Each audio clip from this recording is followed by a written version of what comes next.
Hello, I'm Nisha. Welcome to Momentous Rise YouTube channel. Here I share videos about all topics related to narcissism and narcissistic abuse. Today we are going to focus on narcissistic relationship cycle.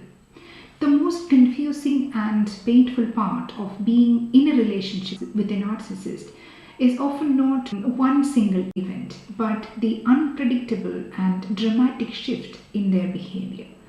One day you will be the center of their universe, you will be the perfect chosen person, and the very next day or very soon you are the source of their problems, source of contempt and blame. This chaotic experience is not random, it is predictable and three-phase pattern known as narcissistic relationship cycle. Idealization, devaluation and discard. Understanding this cycle is one of the most powerful tools you can have to make sense of what happened or what is going on. The first phase is idealization phase, the illusion of a perfect love. The cycle begins with the idealization phase, often referred as love bombing. This phase is designed to be intense and overwhelming, creating a bond so powerful that it becomes so difficult to break. Narcissistic people will mirror your interest, your passions and dreams and creating an illusion of a soulmate connection. And they will flood you with compliments, affection and grand gestures, making you feel chosen, seen and uniquely special. From a psychological perspective, this phase is highly strategic. It serves to quickly establish a powerful emotional hold, and the narcissist is not truly falling for you. They are falling for their idealized projection of you. This is a form of emotional grooming. Neuroscientifically, this period can be incredibly addictive. The constant flood of attention and affection triggers the release of dopamine and oxytocin in our brain, creating a sense of euphoria and attachment.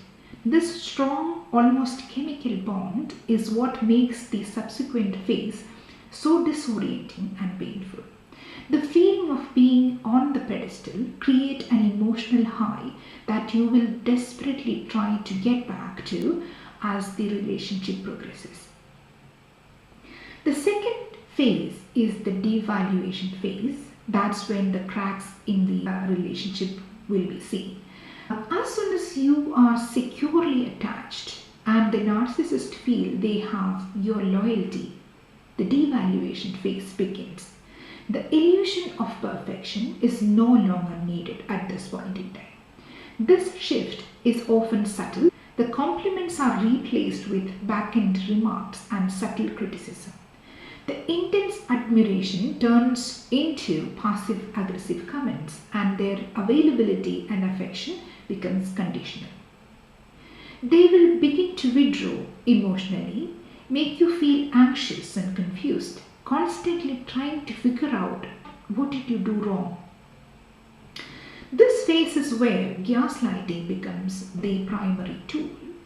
As we will discuss in our next video, gaslighting is a form of psychological manipulation where a person makes you question your own sanity, memory and perception.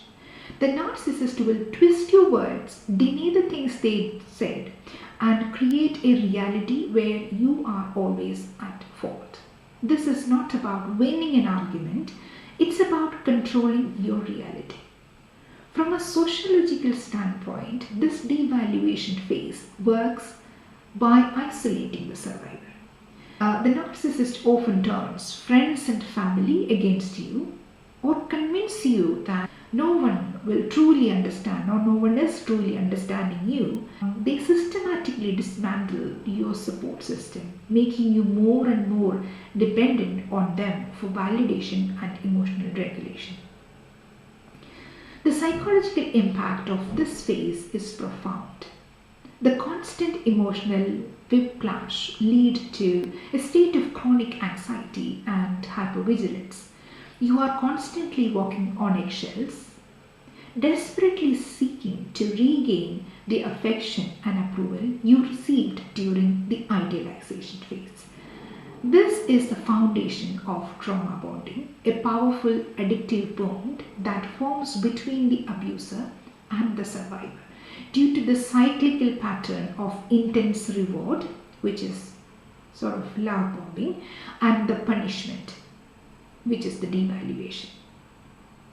Let's look at the third phase, which is the discard phase. The cycle culminates in the discard phase. This is the final, often most painful act of the narcissist.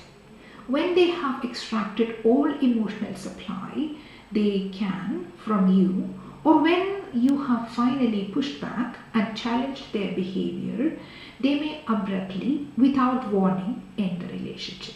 This discard is often cold, cruel, and confusing.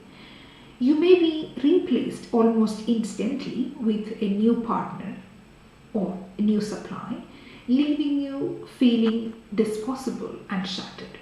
The psychology behind the discard is rooted in narcissists' need for control and their inability to face the accountability. Instead of dealing with the relationship problems, they simply end it, preserving their idealized self-image and avoiding any sense of failure. The abrupt nature of the discard is designed to cause maximum shock and pain, which ironically can serve as a final act of control. For the survivor, this phase can feel like a sudden brutal shock to their system.